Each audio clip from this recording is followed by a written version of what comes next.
this is all I can breathe.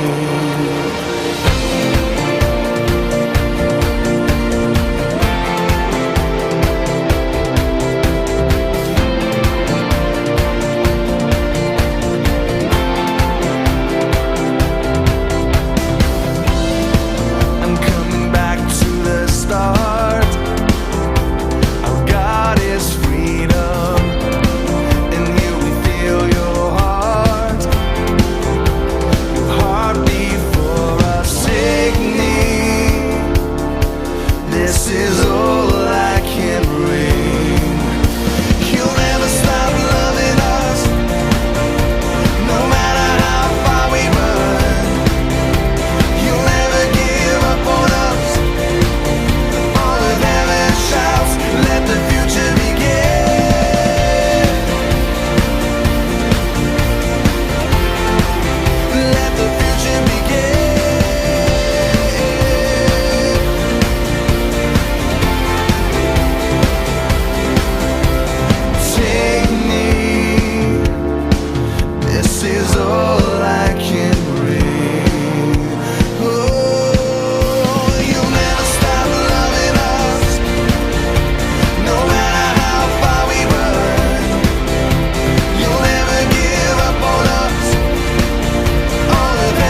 In the days prior to Jesus' ministry on earth, a man who wore strange clothing and ate strange food was preaching a powerful message in the wilderness.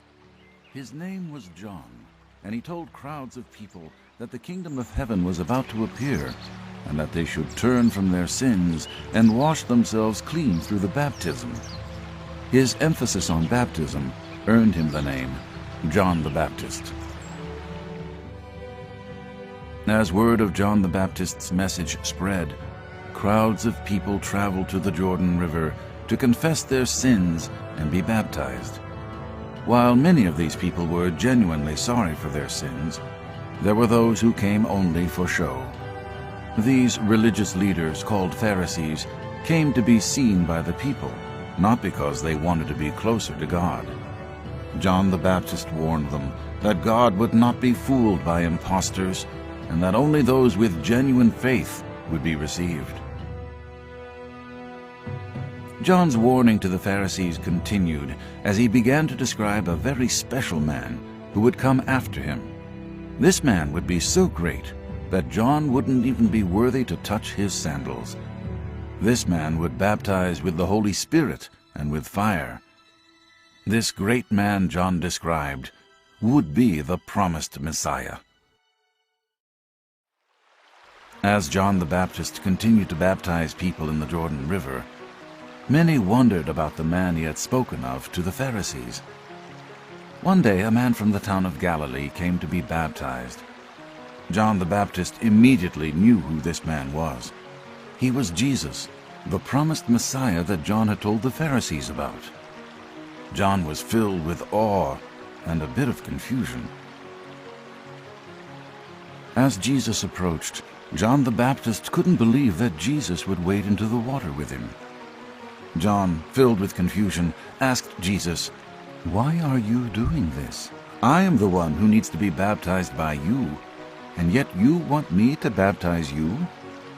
Jesus reassured John by saying, "It is right to do all that God requires." In obedience to the Father, Jesus was baptized by John. This was an incredible moment in which Jesus, the perfect, sinless Son of God, identified with those he came to save. As Jesus was baptized, he entered into the pain and sin of all people. While Jesus had no sins to confess and be cleansed of, his baptism was an act of faith and obedience.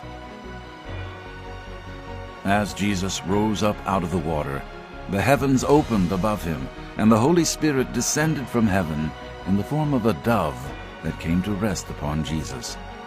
This amazing sight was followed by the booming sound of the Father's voice saying, "This is my dearly loved Son, who brings me great joy."